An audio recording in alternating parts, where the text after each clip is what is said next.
Okay. Yeah, I think let's get started. Just to respect those of you who are here on time. Thank you again for being here punctually.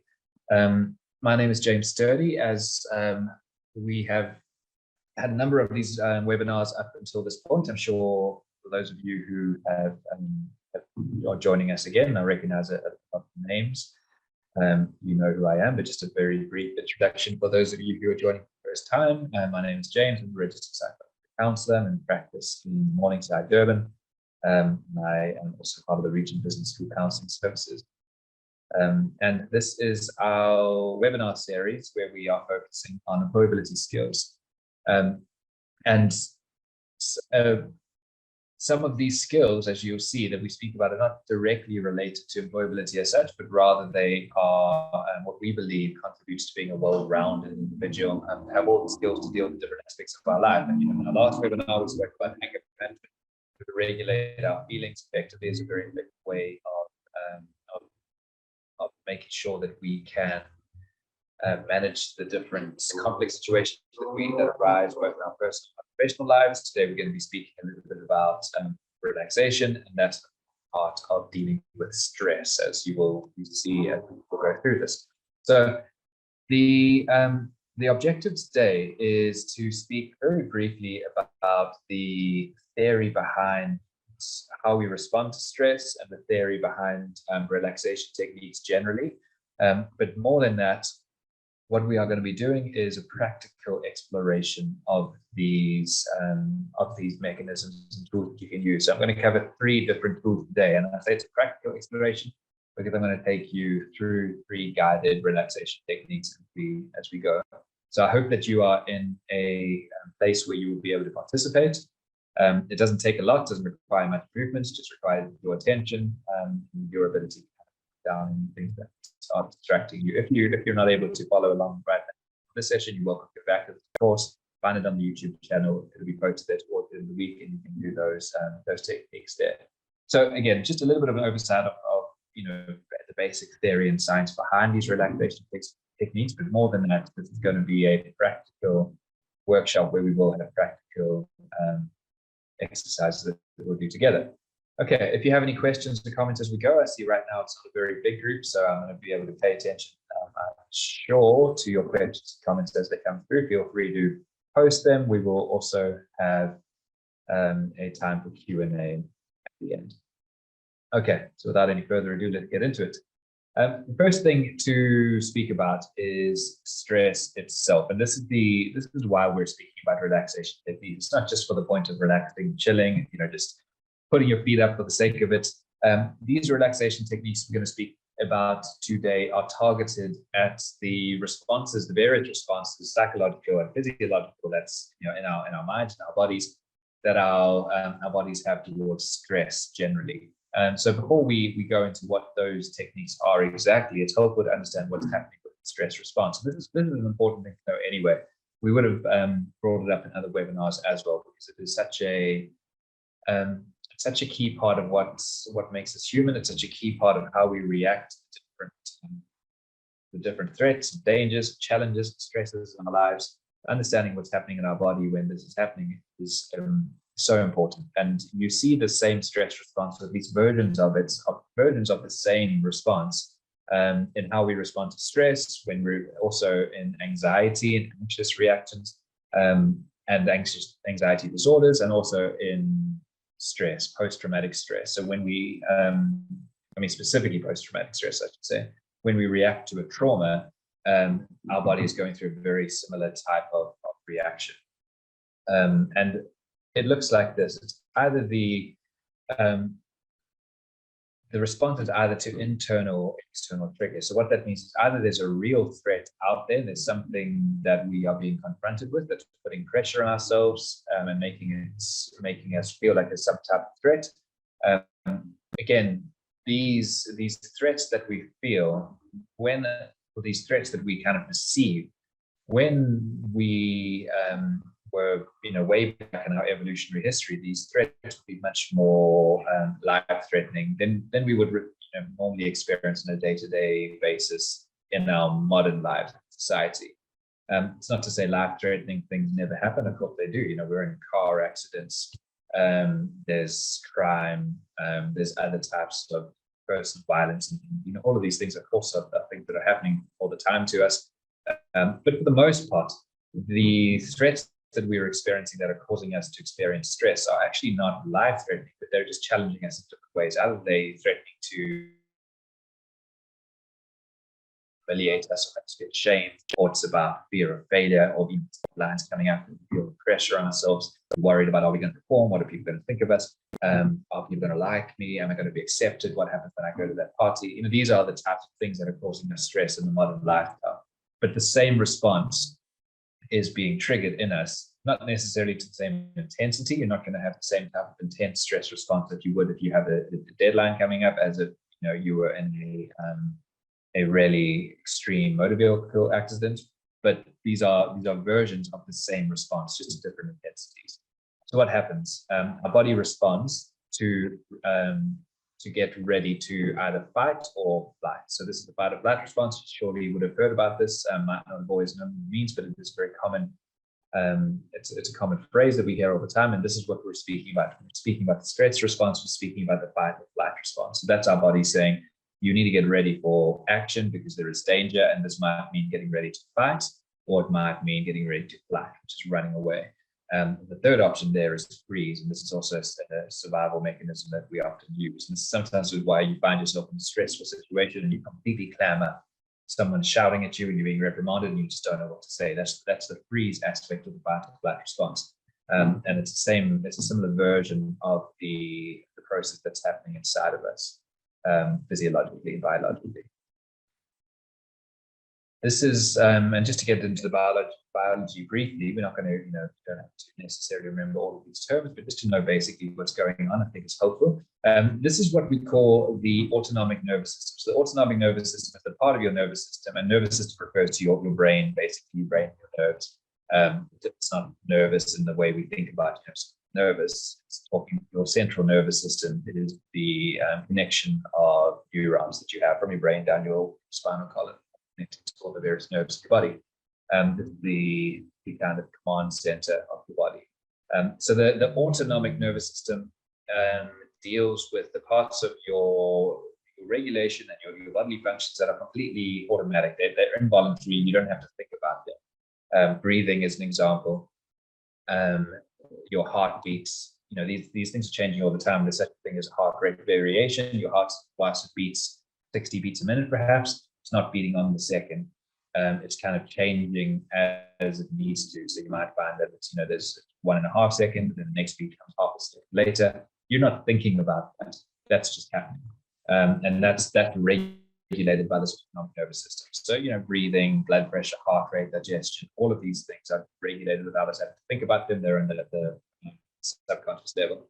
And this is very helpful, of course, because imagine if you had to think about all of these parts of living. You wouldn't have much time to do anything else. So they're kind of below our conscious attention, but that doesn't mean that our brains aren't very activated. It is under the realm of the autonomic nervous system. So these systems can either be aroused or they can be decreased. This is called sympathetic or parasympathetic responses. So sympathetic response is when our autonomic nervous system is getting ready for action. That means our blood pressure is increasing, so we can run faster, or we can fight more. We're breathing quicker, getting more oxygen to our extremities, to our muscles. Our heart rate is increasing. That's the arousal of the autonomic nervous system, which is called the sympathetic response. Parasympathetic response is when we're calming everything down again. We're out of the stress now. This is happening that would happen if you're coming out of the peak of the stress response, or maybe if you're going to sleep. It's starting to slow down your heart rate. Slow down your breathing, getting yourself into a calmer state. And this is what we're focusing on when we're focusing on relaxation techniques. These aspects of the stress responses. How do we start calming down these natural responses that our body has to the stimuli, the threats and the dangers and the stresses that are out there? That's what we're focusing on. Okay. So very briefly, what it looks like, I'm not going to spend a lot of time on this, but the parasympathetic nervous system, this is the relaxation. the relaxation and digest response. You know, if they speak about fight or flight for the sympathetic, that's everything getting aroused and ready for action. Parasympathetic is everything decreasing again. They often call this the digest and rest, because your digestion is kind of really decreased if you're getting into a stress response. This is why we often, one of the reasons we see a connection between, you know, people's their gastrointestinal disturbances and stress as well. So that's being decreased. But when you're going into that more calm state again, your body says, okay, we can start diverting some energy again, things like digestion, you know, that starts happening. So I'll talk more about the sympathetic, because that's what you're interested in here. Your pupils dilate. This is to focus on the danger that's there, to be more aware. Your muscles are tense, they're ready for action. Your heart rate is accelerating again. This is really helpful to get you kind of responding. Blood vessels constrict, your blood pressure increases. This again is something that kicks you on and inspires you and motivates you to go do something. Very helpful in the survival situation, but also quite helpful just in the motivation. You are stressed. It's quite a helpful functional adaptive response to stress. You have these, and all of this is really taught by adrenal responses. So adrenaline is hormones that get released, such as adrenaline, epinephrine, cortisol, norepinephrine. So all the things that kind of give you that kick. And that can be quite exhilarating. This is why people do risky things, jumping out of airplanes, for example, or any type of pursuits and hobbies that involve some type of danger, is that it gets that adrenaline rush going. And people can get quite dependent on that. But also can feel quite unpleasant at the time. That shot of adrenaline you sometimes get. People experience it different ways, but I know I can feel a prickly sensation over my skin, and it doesn't feel great. But yeah, our cholesterol can increase, inhibits digestion, decreases serotonin, and inhibits reproductive function. So you see, it's really focused on survival. That's the sympathetic nervous response. That's the thing that's happening in our stress response. It doesn't matter what the stressor is. There's a version of that type of awakening that's happening when we're feeling stressed. And the parasympathetic is the opposite of that, calming down. Okay, so the first aspect we're going to look at is something called breath work, and this is deceptively simple. It's deceptively simple because something like breathing, as I said, is part of the autonomic nervous system. It's regulated for us. We don't have to think about our breathing, but we actually are able to stop and take over control again of our breathing. That can have quite significant effects for how we're able to calm down that stress response, and often more significant than we realize for something that really is quite simple. So when we're talking about breath work, what we're talking about is a deep abdominal breathing. So breathing from deep in your chest, below your chest, a really deep breath. And what this is doing is it pauses the stress response. If you think there's something stressful that's happening, you're feeling under stress, your brain is interpreting that, perceiving that threat as stress. It's saying there's danger here. That is activating this adrenal response. You're having this fight or flight response to a varying degree. Your breathing will often start to increase. You'll start breathing shallower and quicker. Because you're breathing shallower and quicker, your heart rate is increasing, and then this is sending a feedback to your brain saying, okay, something's happening here, we need to get ready. And your brain is saying, okay, yeah, I'm on it, you need to respond. So it kind of sends that message back. And this can be a feedback loop that you get into. When you stop and you actually start slowing down your breathing, focusing on your breathing, you're pausing that stress response. And you're sending the message back to your brain that actually it's okay, things are fine, we're under control here. And through those deep, slow breaths, you start to just reverse that and start to activate the parasympathetic response, which is to say everything starts slowing down, your heart rate decreases, your blood pressure decreases, you start to then experience a bit more of a sense of calm. And the research that has been done into this is significant and very, very positive. It's been shown to lower blood pressure, it improves circulation, it boosts your immune system, it can strengthen your lungs, it can improve your mood, decrease depressive and anxious symptoms, increase your focus, increases creativity. So these are significant payoffs from quite a simple intervention. And something you can reach for at any time quite easily when you are starting to feel overwhelmed, just to be able to go back and focus on breathing is a really helpful intervention. The simplicity with it, and this is, that's why people often say things like just breathe.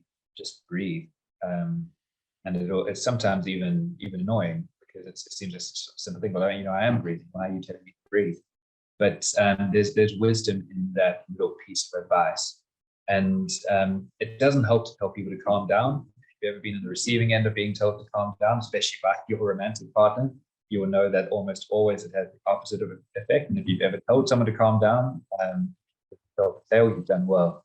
So telling someone to calm down is not a helpful way of responding to stress, but telling someone to breathe or telling yourself to breathe can actually be really helpful as well. I had this experience with my daughter, my 5-year-old, the other day. She was getting quite worked up over some anxiety over, I think it was swimming, and getting quite worked up. And those of you who have kids, or you can remember yourself, you start to hyperventilate, and it seems like there's no way to stop that reaction.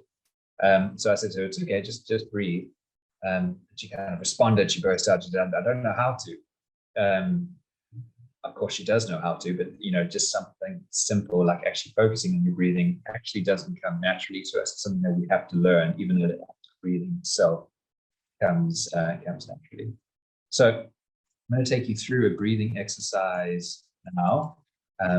This is not a particularly long one. It's the first of the 3 exercises, relaxation exercise techniques we're going to do today.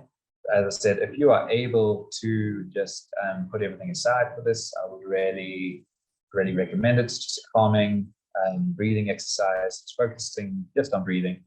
And if you're able to give it your attention, I would encourage you to. And the thing with these techniques, to see with these 3 that we do, it's not a one-size-fits-all approach. You got to find out what works for you. You might find, that's helpful. You might find that doesn't really work for me. Just kind of test them out, see. Test them out in this webinar, but also test them out as you navigate stressful circumstances in your life as well. And of course, there are more techniques than the 3 we're going to speak about today, but this is just the starting point. Okay. So take a moment now. Just make sure that you are comfortable. That means relaxed, but alert. Relaxed but alert. You're not trying to make yourself fall asleep here. You don't need to kind of fall all over the place. Just make sure you're comfortable but alert.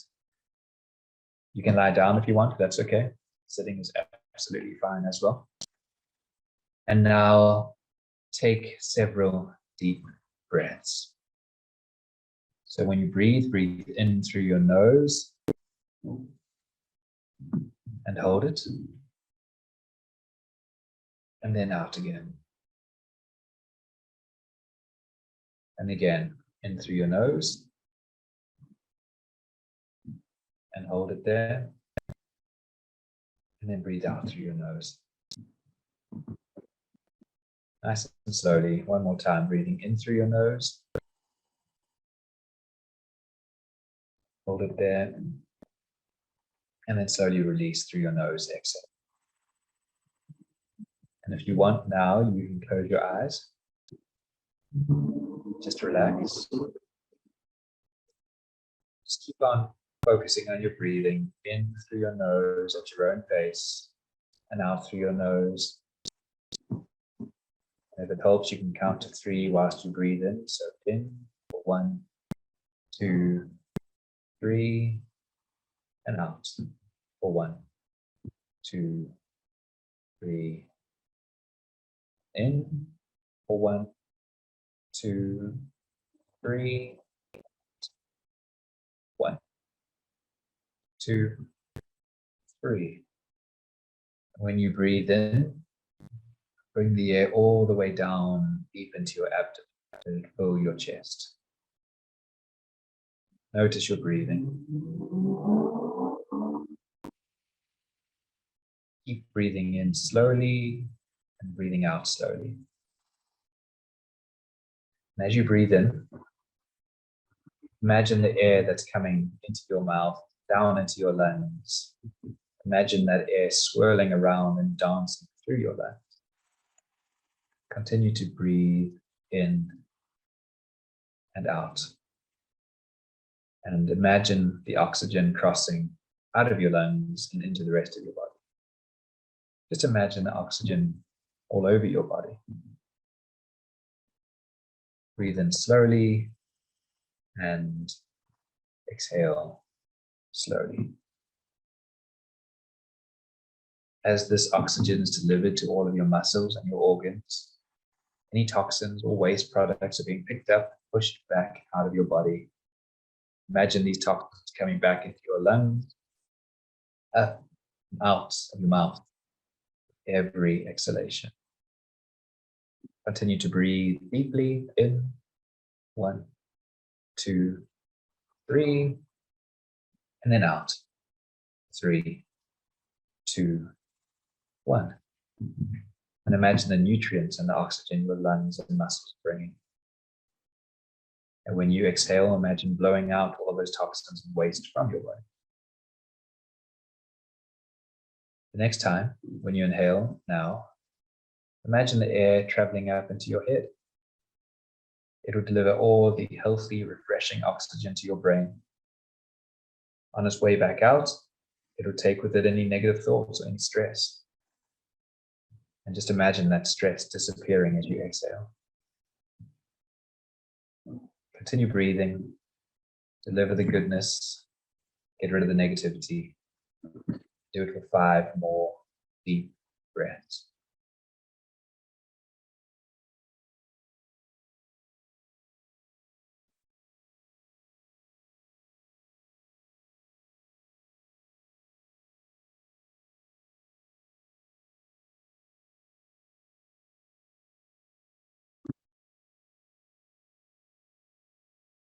Okay, guys, we can come back and focus on where we are, where we were. How are you guys doing? How was that? How did you find that?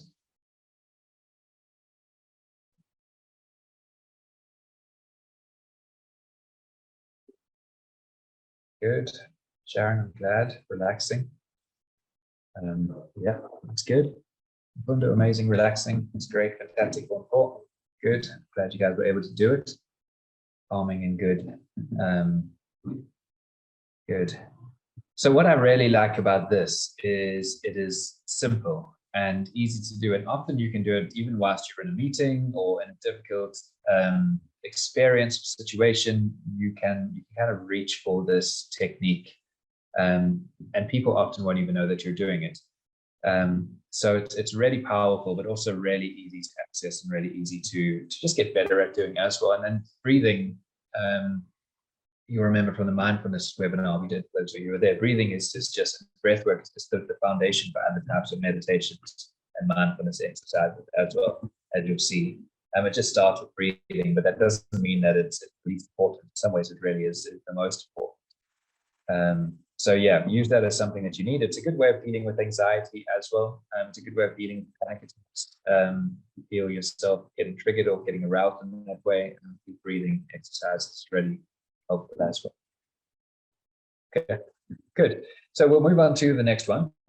This is progressive muscle relaxation. So progressive muscle relaxation is a relaxation technique that just focuses on the stress and trauma that gets caught up in our bodies. And this is typically what happens with stress, with trauma as well. There's a famous book by the trauma expert, Bessel van der Kolk, called The Body Keeps the Score. I'm not sure if anyone is familiar with that, but if you're not and you're interested in this, definitely check it out. It's kind of landmark work. Body Keeps the Score. And as it suggests, so much of what we experience is not always necessarily stored in our memories and stored in our conscious level, but actually it's in our bodies. And so finding ways of releasing tension we carry with ourselves without even realizing it is such an important part of establishing some type of relaxed, calm baseline.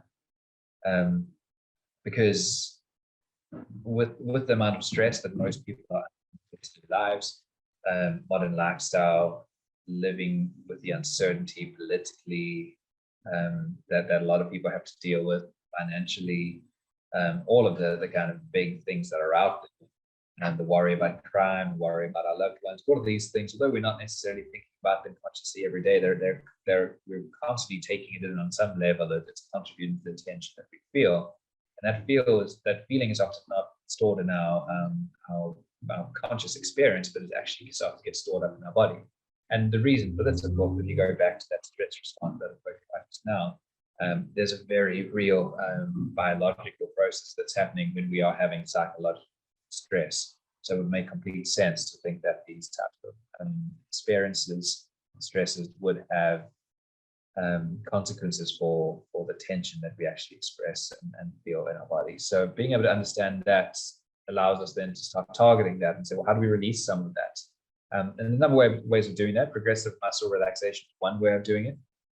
Expressing yourself in other ways, just using your bodies to move. We do have this deep need for movement as human beings, and there's adaptive reasons to that as well. Being able to exercise, play, run around, and dance are really basic human needs as well.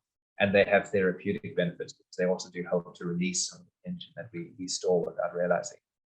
Progressive muscle relaxation is one way of doing that as well. It's a two-step process. So it's about tensioning your muscles to the point where they feel really tense, and then relaxing them so they actually get more relaxed than they were when you started the process. So you would take a certain muscle group, you'll tense it up, and then you'll relax it. And through that process of tension and then calming, it actually gets more relaxed. But what's happening is that because it's at a kind of baseline tension, quite hard just to relax it. When you make it more tense and then relax those muscles, they actually that allows the process to happen. So very good for the body, but also that has the feedback effect of going back into our mind. Because we're feeling really stressed and tense. I feel my jaw is clamped a lot of the time without even realizing it. And then suddenly I realize, I'm actually, my teeth are kind of they're not grounding together, but you feel them against each other, and there's some tension there. How long have I been feeling this way? Hours? Have I been clenching my jaw for hours? And then you make a conscious effort to relax it. And that feeds back into you as well, because all of a sudden, because you're not clenching your jaw, you're also not feeling, well, I'm also feeling as tense at the moment. So it has that feedback effect as well to our mind, our sense of peace that we can feel. Okay, so I'll take you through this, through quite a simple progressive muscle relaxation technique. Do it now together again. Just allow yourself to go along with it, and then we can chat a bit about what that was like afterwards. Okay, so again, you're starting with your breathing, just in the same way. Pick it up from where we were in the last technique that we did, which is with deep breathing. Focus on your deep breaths. Just practice those deep breaths in through your nose for 1, 2, 3, and then out for 1, 2, 3. So just continue breathing like that. Deep, slow breaths. Let it feel natural. Shouldn't be struggling too much for air. Just natural deep breaths. Don't overthink it, and you'll find that your attention will wander from that breathing. That's okay. When it wanders, just gently bring it back again. Focus on the breathing when you finding that attention wander. Okay. Again, if you want, you can close your eyes and relax. You don't have to be lying down. You can be sitting. You can even be standing. If you're sitting, that's ideal, but it doesn't matter too much. Continue the deep abdominal breaths in. Feel the calming effect that they continue to have on you. Just notice your breathing as you go. Slowly, calmly. Now, as you continue breathing, I want you to think about your feet. Think about your toes. Just direct your attention to them. And squeeze your toes and feet really tight right now. So just feel the tension and count to 5. I'm going to count now. 1, this is tense. Feel the tension. 2, 3, 4, 5, and then slowly start to relax your feet. Feel that relaxation, feel it calming, feel it getting more and more loose. The muscles in your toes, the muscles in your feet. To do it again, and as we get to 5, it must feel like it's burning, like you can't take it anymore, like the tension's becoming too much. So when you're ready, and squeeze your toes and your feet really tight right now for 1, 2, 3, 4, 5, feel it burn, and then relax your feet and your toes. Just gently relax and feel it getting more and more relaxed. Feel your feet relaxing. Feel the tension falling out of them. And do one more time. Take your feet and toes again, and this time tense them up as tense as you can. Feel that tension for 1, 2, 3, 4, 5, and then slowly relax. Feel the relaxation, calmness kind of seep through them.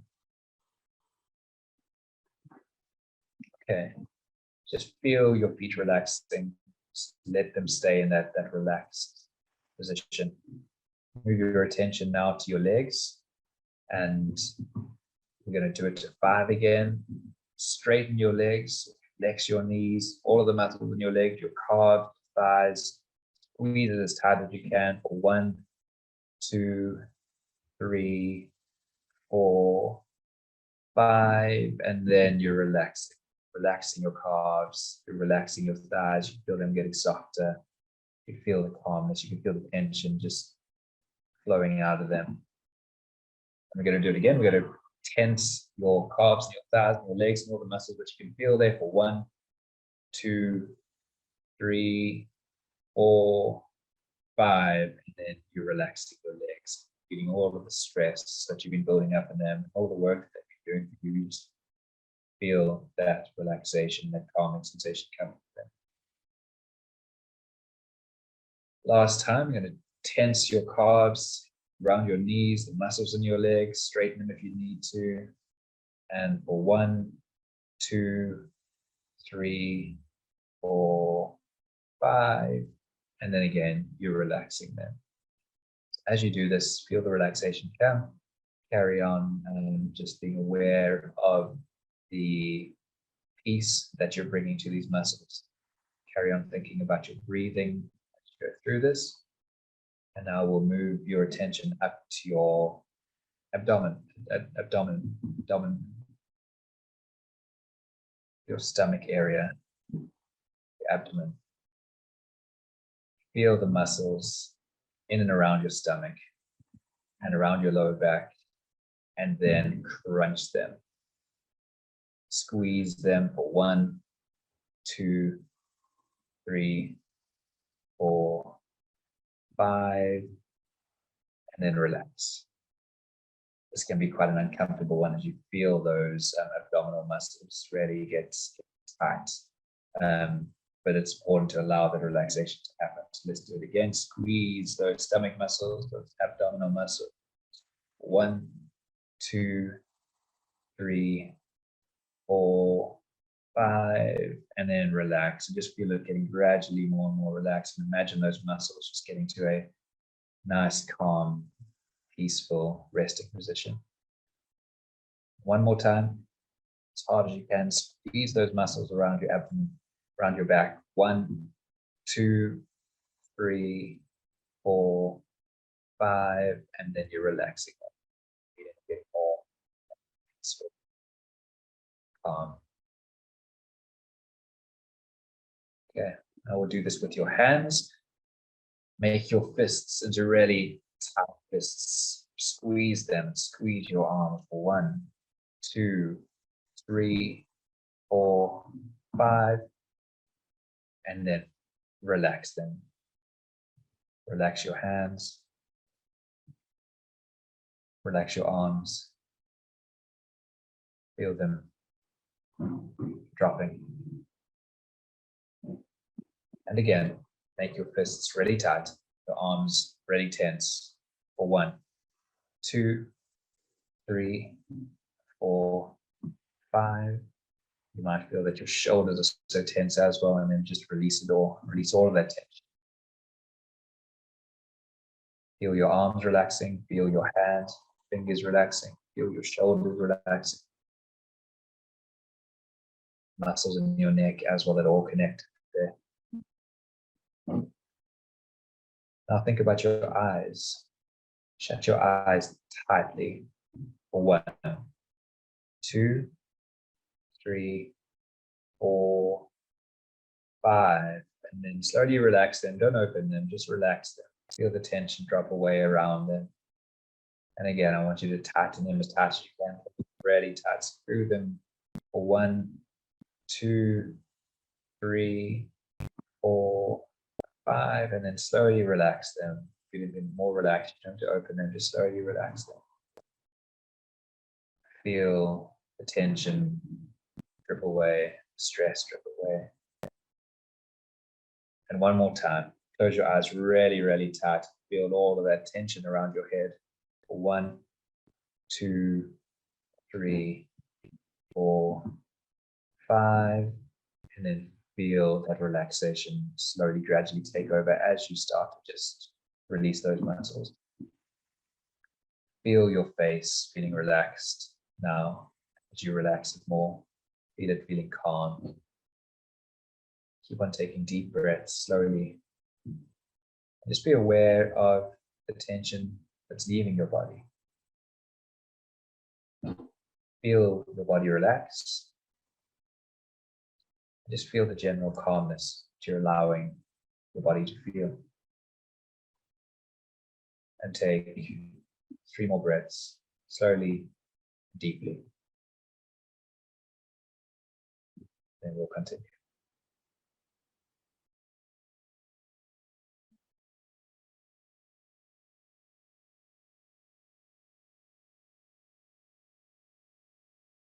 Okay, so that's a slightly different one. Again, that's focused on the muscles themselves and how the tension is getting stored in them. And it's just a mechanism we can use trying to release that tension. There are other ways that you can do it as well. But this is something that can be really good for sleeping as well. See, Sharon, you saying it's making you sleepy. Well, that's a good thing if you struggle to sleep, whether falling asleep at night or in the middle of the night. This is something you can do. It just kind of resets that baseline that your body was on without even realizing. Takes it down slightly. And again, something you can practice and get better at. It's just helpful anyway to be mindfully aware of where we carry the tension in our bodies, because that allows us to target it. Okay, yeah, Johan, you're saying smiling also helps relax the face. Yeah, smiling is very good in that respect. Of course, it is. There is research that suggests that smiling is also a feedback loop to mood. So if you're in a good mood, you're more likely to smile. And if you do smile, you're more likely to feel benefits to your mood. There's some research that indicates that that's true. Yeah, so much of our tension is caught up in our faces as well. You're right. So just being able to find ways of releasing that.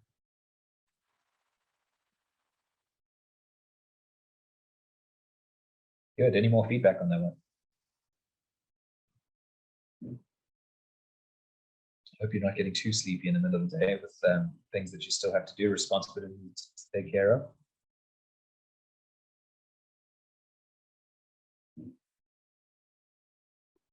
Okay. Good. So let's move on to visualization. So this is the last technique we're going to speak about today. Good. Nkundo and Arvin, I'm glad that's helpful. Visualization exercises are just mental exercises. So if you reset our imagination, and again, this is activated in parasympathetic response. It's taking us outside of that stressful situation that we find ourselves in, and it's allowing us to imagine what it would be like to be in a situation we find not only not stressful, but actually really peaceful and relaxing. We use all of our senses when we're doing this, just as a case of kind of immersing ourselves in our imagery, our mental imagery, our mental representation, what it would be like to be in a different place, what it would smell like, the sound that we'd hear, and what we could feel, and really kind of immersing ourselves, putting ourselves in a situation. It's also been shown to be really effective for creativity as well. Also good for sleep. So these are helpful techniques in that way. But it is also activates the parts of our bodies that help us calm down, because it takes us outside of that situation that might be causing a lot of stress, or we are feeling really overwhelmed. That's you as well. You might just find it in something you do when you wake up in the morning before you go to sleep. Can be helpful in that regard as well. Okay, so this is the last technique we're going to do, the visualization technique. I'm going to take you through this, and then we'll just open it up for any questions you guys have and you'd like to share. We don't have a huge group today, so there's definitely time for a bit of back and forth if you guys have any thoughts on that. But yeah, let's get into the visualization exercise and then we will talk more about that. So again, starting with your breathing, just focus on your breathing. If you're getting good at this now, just focus on those deep, slow abdominal breaths. And just do that for a few seconds.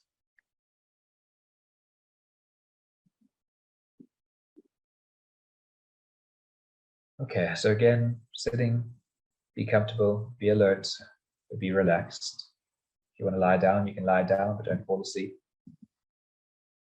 Keep on focusing on your breathing.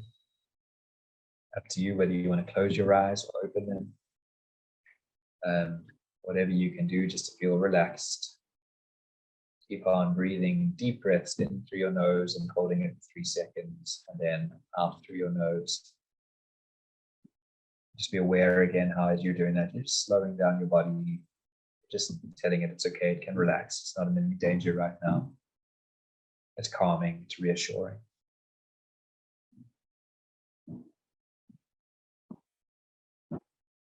Just notice your breathing, focus on your breathing. Now, imagine that you are at the beach. Imagine yourself standing on the sand. The sun is bright, not too hot. The sky is a deep, deep blue, but not too bright. There are a few clouds in the air, but for the most part, it's clear. It's a beautiful day. And if you listen, you hear the ocean. You hear the waves crashing. You can see in front of you the waves as they come in, as they go out again. You can smell the salt in the air.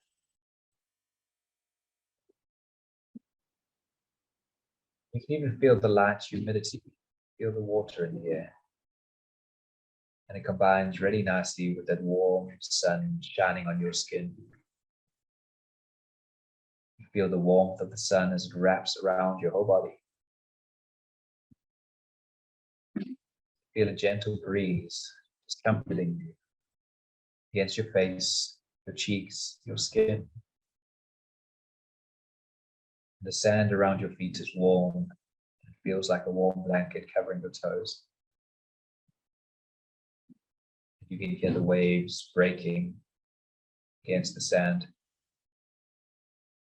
And you can see the waves gently rolling onto the shore. And some seagulls are flying over your head. You can hear them as they go, not too loud.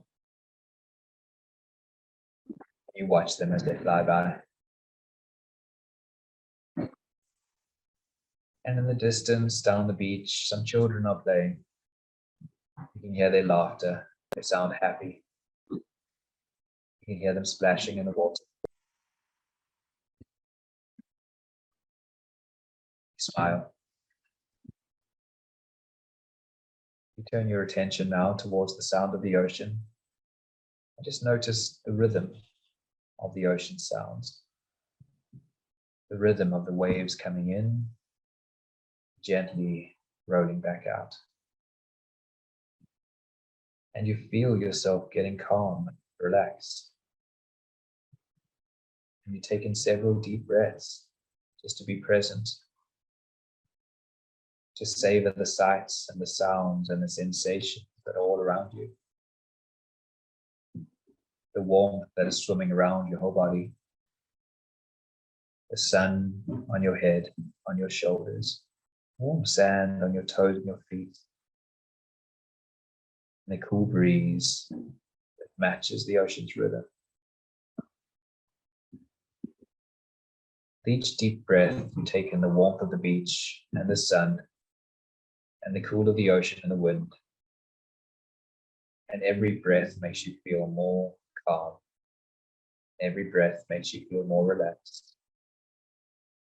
And you can notice how your body feels, how the tension moves out of your shoulders, your jaw relaxes. Any tension in your muscles just seem to fade away as you take in this beautiful day on the beach. Just be present there for a few more moments. Just take it in.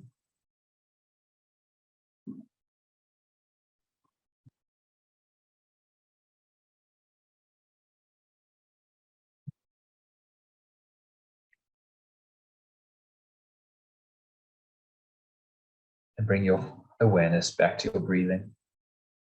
Focus on your breathing again. And bring your awareness back into the room. And when you are ready, you can open your eyes.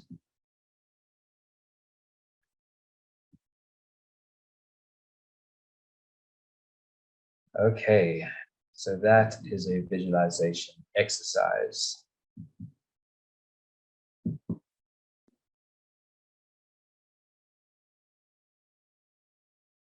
Okay, so Metakira, I hope I'm pronouncing your name right, Metakira. Yeah, you asked a great question. Should I imagine the views that provide me pleasure? Yes, absolutely. So that's the beach. You know, the beach doesn't necessarily do it for everyone. You might even find that you've had a bad experience at the beach, or it's triggering you in other ways, and then it would not be helpful at all. So yes, think about your place that makes you happy. Of course, it doesn't have to be the beach. It can be any place that you feel that you can really immerse yourself in, and it's going to trigger that type of response.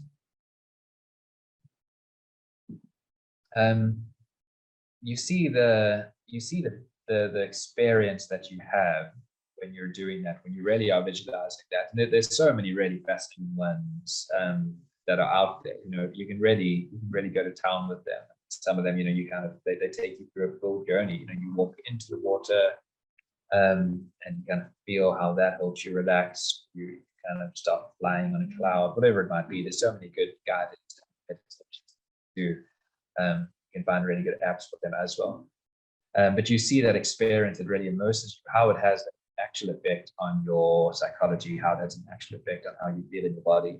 And that again, it shows you these are levers that you can pull to help you deal with tension, deal with the stress that you're in. These relaxation techniques are such an important set of tools to have in your toolbox to deal with stress, generally speaking. So I hope that's been helpful. I'm going to open it up for any questions, more questions, or any comments now. I'm just keeping an eye on the chat. Even there, if there are any, feel free to put them in. We have a couple of minutes left for those.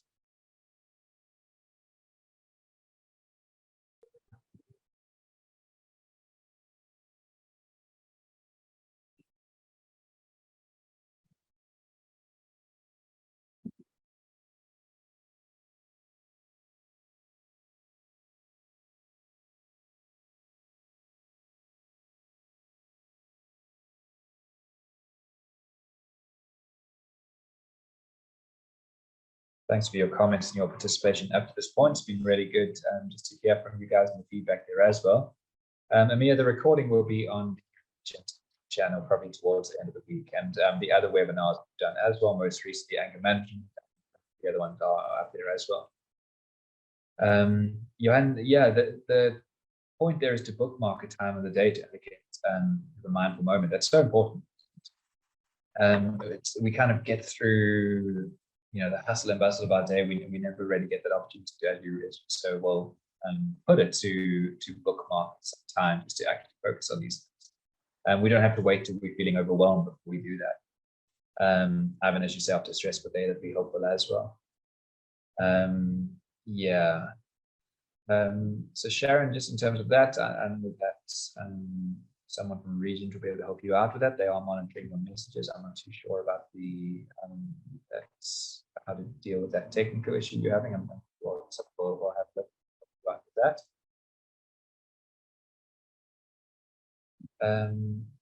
Paul, does massaging your body acupoint also work with stress? Yeah, it does. I mean, as I said, these are 3 techniques of many.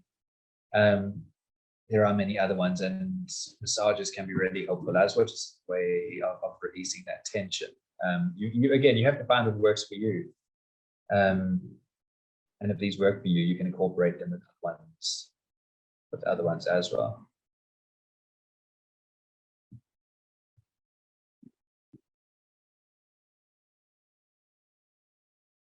I've wondered, these techniques, do they help with heartbreak? I mean, yes and no. Heartbreak is one of the hardest things we go through as human beings, right? Because we have this need for connection and this need to love and to be loved. I imagine you're talking about a romantic way. In many ways, our hearts break. I mean, I assume you're talking about a romantic heartbreak. It's one of the hardest experiences that people go through. But it's also, in some ways, it's a transformative experience to have the experience of heartbreak, and there's so much growth that can happen through it as well. So do they help managing some of the stress and releasing some of the stress? Yes, I'm sure they do, but do they actually take away the pain? Probably not. The pain is there to be suffered, to be endured, and to come through the other side and say, I didn't think I'd ever get to do that, but I did.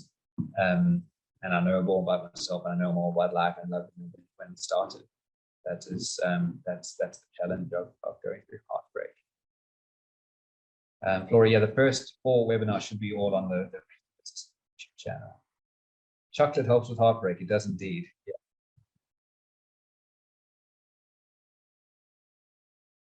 Good. Yeah, Johan, there are some really good apps out there as well. So I'm glad it was helpful to you, but I wouldn't want to reinvent the wheel there. You go check them out. See what you can find. Good, guys. I think that's it. I think we are up to date. Thank you again to everybody. Thank you to everybody for your participation, for joining. This is great. It's relaxing for me to do as well. So yeah, really enjoyed it. And our next webinar will be on the 12th of April, I believe. We will send out reminders of that, and that is on self-compassion, if I'm not mistaken. Self-compassion, very much linked to these things we're speaking about. Yeah. So guys, thank you very much. Enjoy the rest of the weekend. See you in a couple of weeks. Stay safe, stay relaxed. Until then.